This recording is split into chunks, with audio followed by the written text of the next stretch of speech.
দর্শক প্রীতি নিন, শুভেচ্ছা নেন। আমি এই মুহূর্তে আপনাদের সামনে কথা বলতে এসেছি।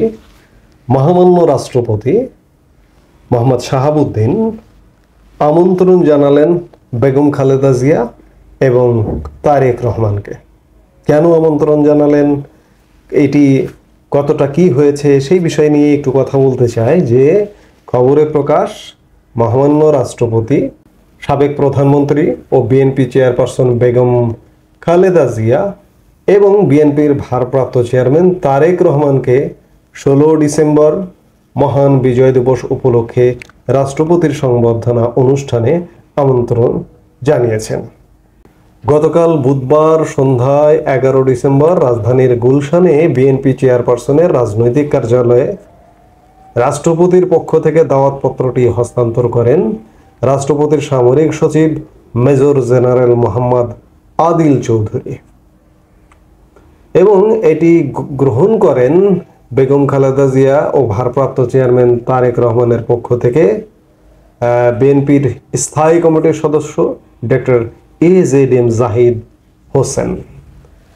আমন্ত্রণ জানানো, এটিকে নিঃসন্দেহে সাধুবাদ জানানোর মতো একটা ব্যাপার। কারণ হচ্ছে মহামান্য রাষ্ট্রপতি আওয়ামী লীগ দলীয় রাষ্ট্রপতি, সেই জায়গায় বিএনপির প্রধান নেতা নেত্রীকে আমন্ত্রণ জানাচ্ছেন, এটি অত্যন্ত ইতিবাচক।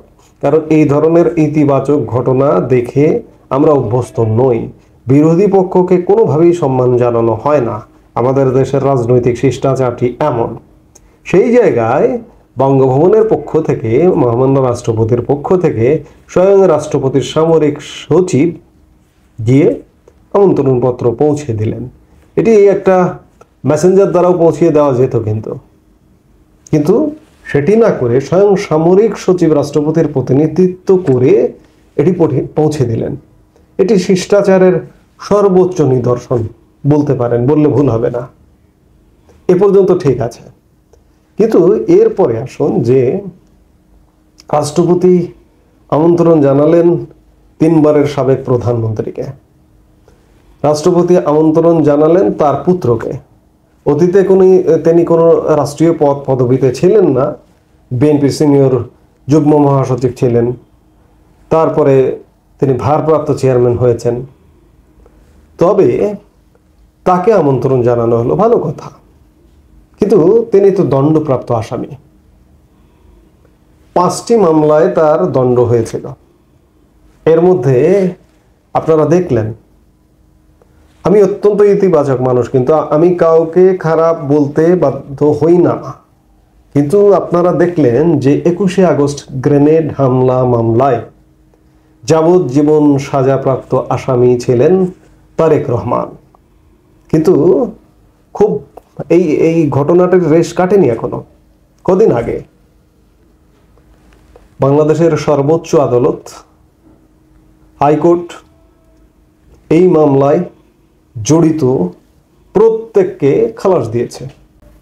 এই খালাস দেবার ফলে যেটি আমরা বুঝলাম যে 2004 সালের 21শে আগস্ট এই দিনটি আসলে ক্যালেন্ডারের পাতায় ছিল না। প্রকাশ্য জনসভায় 24 জন মানুষকে বোমা মেরে হত্যা করা হলো এবং শত শত মানুষ আহত হলো। এগুলো আসলে কিছুই ঘটেনি। এরকম একটি চাঞ্চল্যকর মামলা থেকে সবাইকে খালাস দেওয়া হলো। যারা খালাসের জন্য বা আবেদন করেছে, যারা মামলা থেকে অব্যাহতির জন্য, তারা তো বটে, যারা আবেদন করেনি পুরো তালিকা ধরে বাদ দেওয়া হলো, খালাস দেওয়া হলো।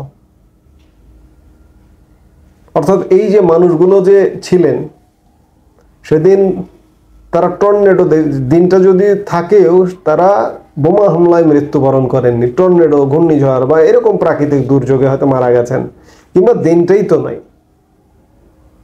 তো সেই জায়গায় এমন একটি চাঞ্চল্যকর মামলায় তারেক রহমান সহ যারা ছিলেন খালাস পেয়ে গেলেন। যখন অনেক জায়গা থেকে প্রশ্ন উঠছে যে তারেক রহমান দেশে কেন আসছেন না, কেমনে আসবেন, তার এগেনস্টে 5টি মামলা, তার ঘাড়ে 5টি মামলা, সাজা, 5টি মামলায় সাজা, এবং বিএনপির পক্ষ থেকে বলা হচ্ছে তিনি আদালতের মাধ্যমে এসব মামলা থেকে অব্যাহতি পাবেন। আইনের প্রতি কতটা শ্রদ্ধাশীল দেখুন, যে বলা হচ্ছে এগুলো মামলা থেকে তিনি অব্যাহতি পাবেন, তারপরে তিনি দেশে আসবেন। কারণ এখন দেশে আসলে তিনি তো জেলে যাবেন, জেলে যেতে হবে যদি নিয়ম অনুযায়ী চলতে হয়, কিন্তু নিয়ম অনুযায়ী তো চলছে না। এখনো 4টি মামলায় তার ঘাড়ে দণ্ডপ্রাপ্ত আসামিকে আমন্ত্রণ জানাচ্ছি। আমি খালেদা জিয়া 3বারের প্রধানমন্ত্রী ছিলেন, তার বিষয়টি আমি আলাপে আনছি না, কিন্তু তারেক রহমান আমন্ত্রণ পেলেন রাষ্ট্রপতির কাছ থেকে। এটি কেমন হলো আপনারাই বলুন।